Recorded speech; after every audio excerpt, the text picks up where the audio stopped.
Halo rekan-rekan ahli otomotif dan teknisi advance, selamat datang kembali di sesi investigasi forensik kita. Melanjutkan bedah kasus sebelumnya, hari ini kita akan masuk lebih dalam ke jantung persoalan melalui anatomi kegagalan, DPF dan oil dilution.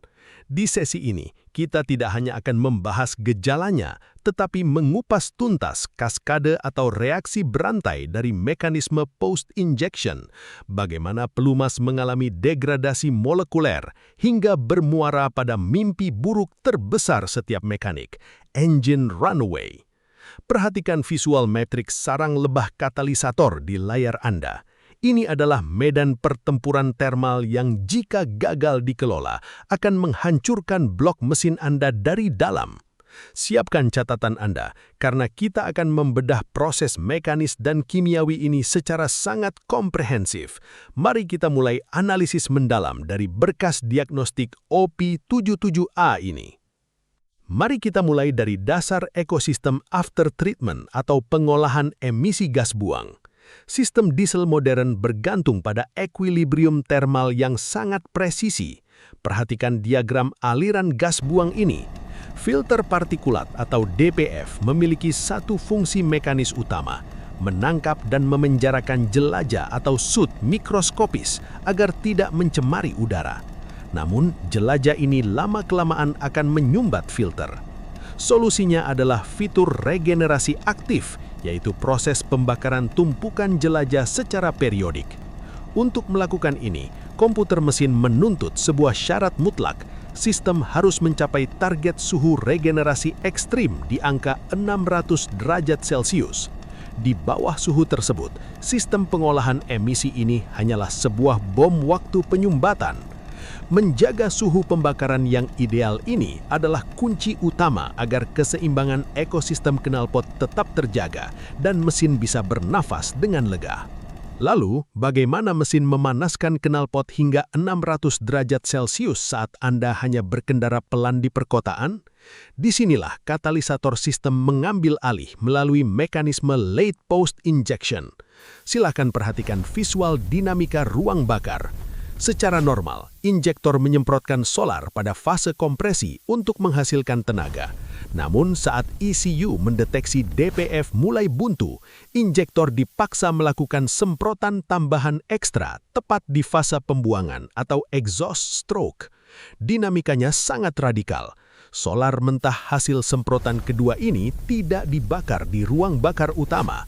Alih-alih menghasilkan tenaga mekanis, kabut solar ini sengaja dikirim keluar melewati katup buang, langsung menuju komponen katalisator DOC. Reaksi finalnya terjadi di sana. Solar bereaksi menghasilkan ledakan panas buatan untuk memanggang DPF. Sebuah solusi rekayasa cerdas, namun menyimpan kelemahan termal yang sangat fatal.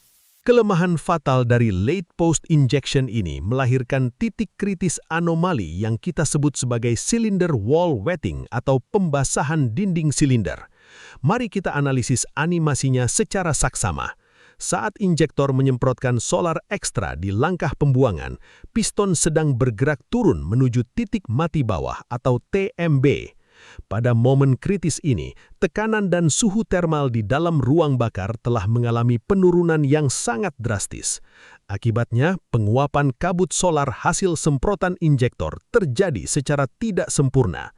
Butiran-butiran solar cair yang gagal menguap ini kemudian terlempar dan menempel secara persisten pada dinding silinder yang relatif dingin.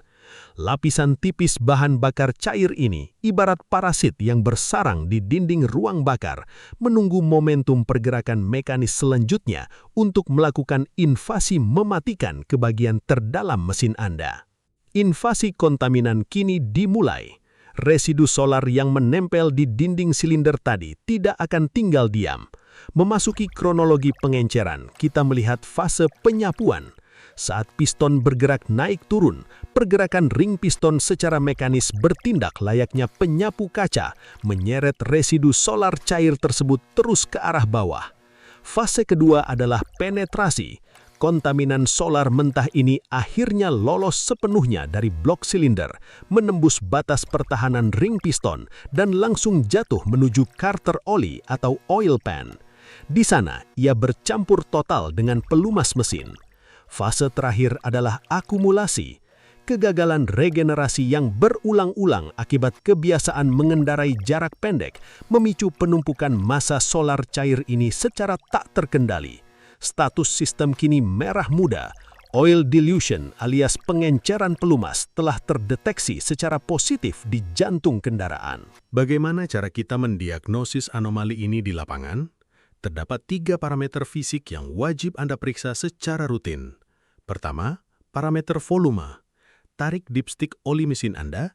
Jika level ketinggian pelumas terlihat bertambah secara tidak wajar dan melampaui batas garis full, ini adalah peringatan absolut. Kedua, parameter olfaktori atau indera penciuman. Dekatkan sampel oli ke hidung Anda.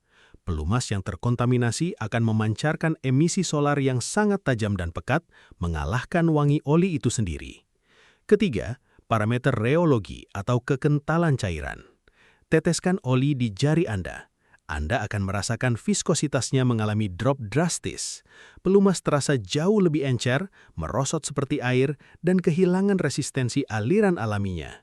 3 gejala fisik ini adalah bukti forensik tak terbantahkan bahwa mesin Anda sedang meracuni darahnya sendiri. Mari kita bawa sampel oli encer tadi ke laboratorium untuk melihat degradasi strukturalnya. Kita sedang berbicara tentang kolapsnya lapisan pelindung HTHS atau High Temperature High Shear. Grafik di layar menunjukkan korelasi antara ketebalan film pelindung metalik ini dengan konsentrasi solar. Lapisan HTHS adalah benteng terakhir yang memisahkan komponen logam mesin Anda dari gesekan pada suhu dan tekanan operasional yang sangat ekstrim. Batas toleransi aman kontaminasi solar hanyalah di bawah 5 hingga 7%. Begitu pencampuran solar melampaui batas kritis tersebut, kurva ketebalan film oli terjun bebas hingga hancur. Lapisan oli menjadi terlampau tipis, kehilangan daya rekat molekulernya, dan gagal total melindungi friksi metal. Blok mesin Anda kini sepenuhnya telanjang tanpa proteksi menghadapi gesekan mekanis berkecepatan tinggi yang brutal. Kehancuran lapisan pelindung tadi seketika memicu kaskade kerusakan tahap pertama, yaitu keausan mekanis tingkat dewa. Coba perhatikan 2 foto forensik di layar ini. Di sebelah kiri, Anda melihat fenomena liner scuffing. Ini adalah hasil dari gesekan brutal logam bertemu logam secara langsung pada dinding silinder akibat hilangnya proteksi film oli secara total. Dinding yang seharusnya mulus kini baret dan cacat parah. Bergeser ke kanan, kita mendapati bearing failure atau kehancuran struktural absolut pada bantalan poros engkol. Karena pelumas yang mensuplai area ini sudah seencer solar murni, pelumasan defisit terjadi. Metal duduk dan metal jalan saling memanggang satu sama lain hingga meleleh dan rompal.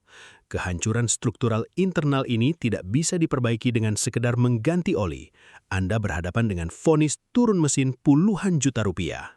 Jika Anda mengira kerusakan hanya terjadi di dalam blok mesin, Anda salah besar. Kaskade kerusakan tahap kedua menghantam jantung induksi udara Anda, turbocharger meltdown. Perlu Anda pahami, poros turbin di dalam komponen turbocharger berputar pada kecepatan rotasi yang sangat gila, menembus angka 100.000 RPM.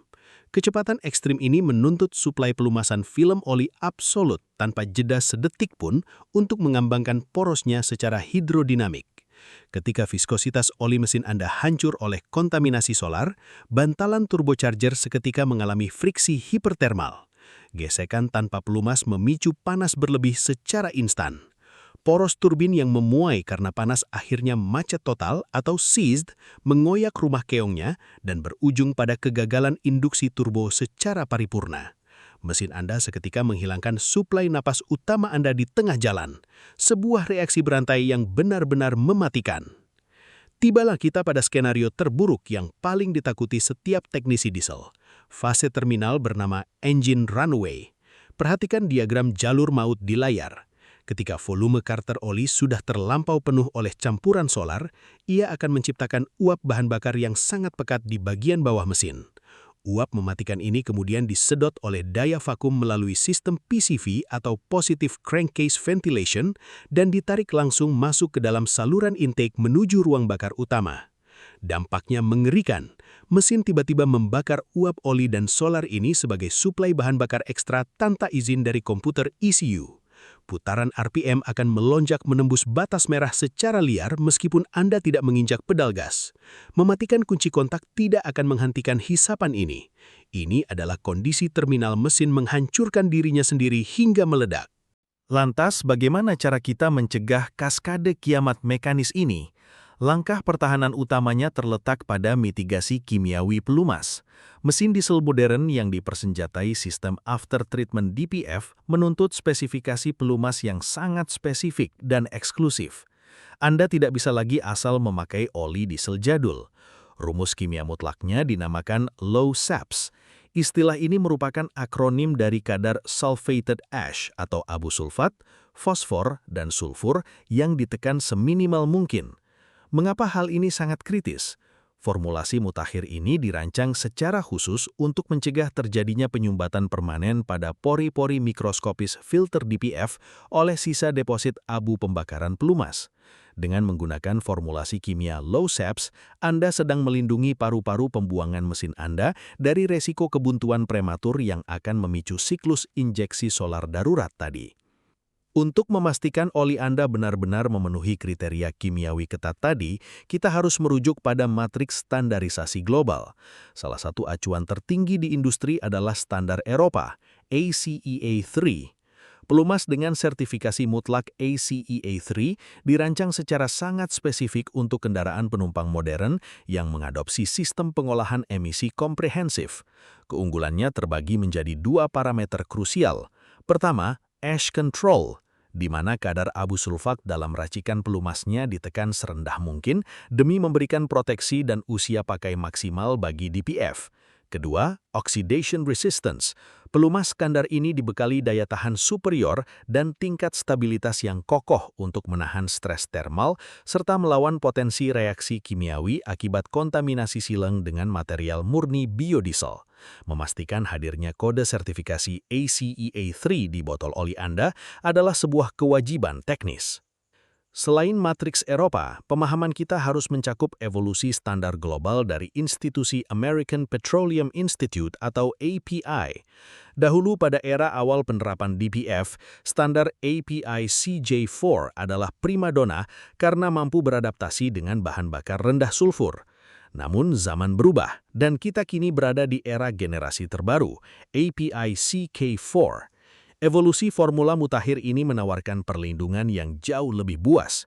CK4 memiliki proteksi oksidasi dengan daya tahan ekstrim terhadap suhu hipertermal. Ia juga dibekali soot control presisi untuk mencegah pelumas mengental akibat serbuan jelajah. Namun fitur kritis penyelamat mesinnya adalah shear stability atau stabilitas geser. Formulasi ini memberikan perlindungan viskositas mekanikal maksimal untuk mempertahankan struktur ketebalan film oli, bahkan ketika mesin Anda sedang dihajar oleh kontaminasi pengenceran solar yang masif. Sebagai sintesis akhir dari seluruh investigasi diagnostik kita, mari kita pahami konsep equilibrium system after treatment. Ini adalah siklus keseimbangan yang menentukan hidup dan matinya sebuah diesel modern. Siklusnya dimulai dari ranah operasi. ECU memaksa mode post-injection yang mengorbankan solar mentah murni hanya untuk menaikkan suhu knalpot ke 600 derajat. Tindakan darurat ini seketika memicu resiko. Termodinamika terganggu akibat rute jarak pendek yang memaksa terjadinya pembasahan dinding silinder dan pengenceran oli. Untuk bertahan hidup dari resiko tersebut, kita membutuhkan pertahanan. Sistem mekanis Anda hanya bisa diselamatkan oleh pelumas spesifikasi mutlak low SAPS dan high shear stability, seperti standar CK4 atau C3. Kesimpulan teknisnya amat jelas. Kesehatan diesel Anda hanyalah garis tipis antara termodinamika knalpot yang brutal dan stabilitas kimiawi pelumas Anda. Terakhir, untuk memastikan kendaraan Anda terhindar dari kaskade kerusakan maut, aktifkan checklist diagnostik preventif ini mulai dari sekarang. Pertama, pantau level dipstick secara proaktif. Segera lakukan investigasi mendalam jika volume oli melampaui garis batas full. Kedua, asah ketajaman deteksi olfaktori Anda. Waspadai perubahan aroma karter oli yang tiba-tiba berbau solar menyengat. Ketiga, jadilah pengemudi cerdas. Hindari mematikan mesin secara mendadak saat Anda mendeteksi proses regenerasi aktif DPF sedang berlangsung. Dan keempat, ini aturan paling absolut. Gunakan secara eksklusif pelumas dengan spesifikasi low SEPs seperti ACEA3 atau API CK4 tanpa toleransi. Menerapkan 4 protokol emas ini tidak hanya akan menyelamatkan mesin dari bahaya engine runaway, namun menjamin keawetan investasi kendaraan Anda di masa depan. Sampai jumpa di analisis forensik selanjutnya.